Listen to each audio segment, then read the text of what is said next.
The Queen Who Banished Bugs by Ferris Robertson.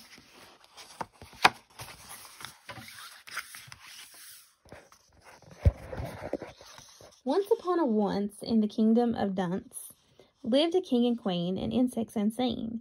King Claude ruled the land and the sea and the sky. How did he do it? Why would he try? He was brave and bold and strong and lean, but scared to death of Queen Libertine.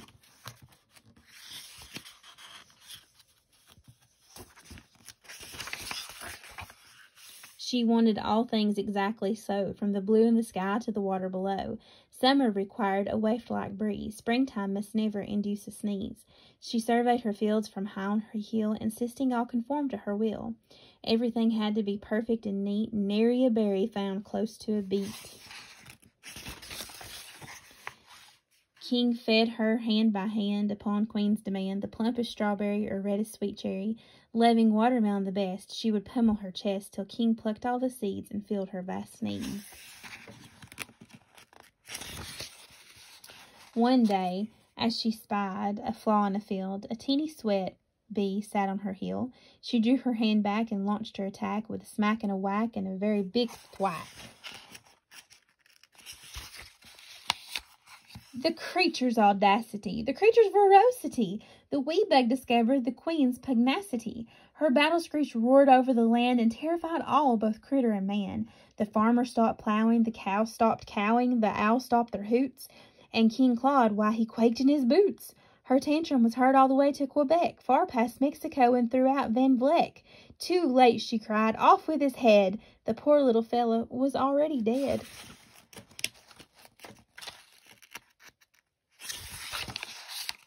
But it wasn't enough.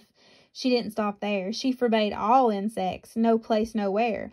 Not stopping at bugs with six tiny legs. She destroyed the babies, even their eggs. But dear King said, bugs reside far and wide. Would you not consider just going inside?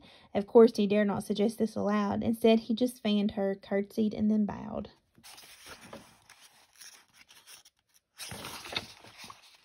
She didn't stop at larvae, moths, bees, and ants. Bats, beetles, and snakes did not have a chance. All of these critters have an important role, getting food in a cup and plate in a bowl.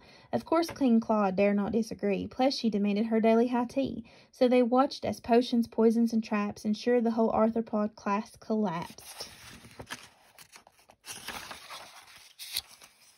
'Twasn't long before the fields were bare, not a berry nor fruit found anywhere. No clover for the cows to eat meant no cheese, no milk, and certainly no meat.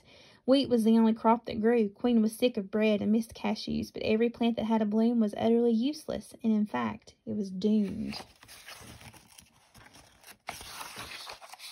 Gone were apples, peaches, melons, and berries, bananas and grapes, and almonds and cherries. Not a cane of sugar, nor one lima bean, no jack-o'-lantern for Queen's Halloween.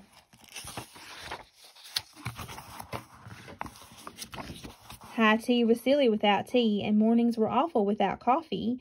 Chocolate was simply nowhere to be found. The lack of all insects was very profound. See, pretty is as pretty does, so pardon the pun, but here's the buzz.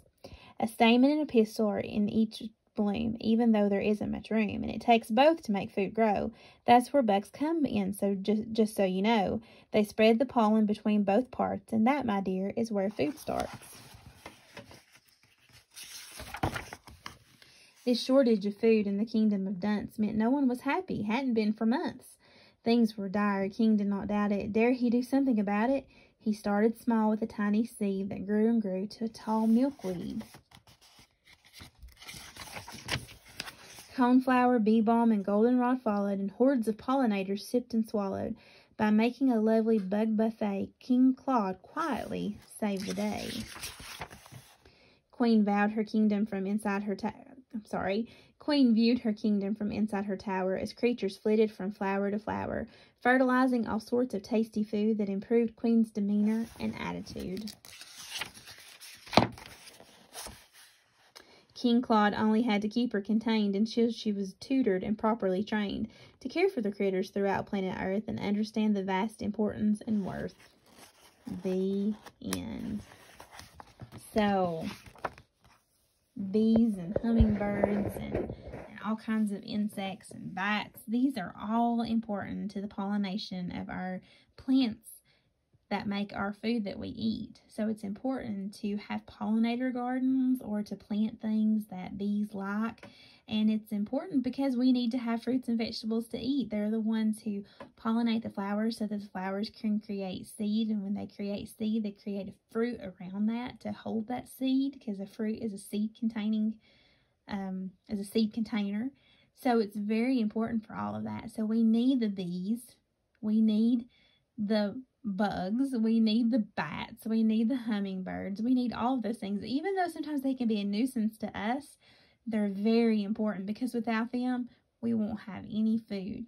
So part of Keep County Beautiful's mission is to beautify the county that we live in. And what better way to beautify our county than to plant some pollinator attracting flowers. So we would like to encourage you during this springtime to plant some flowers that will attract those pollinators so that they will pollinate all of our crops and stuff, so that we'll have food to eat this fall. So we hope that you're not like the queen who banished bugs, but be like King Claude and attract those bugs back.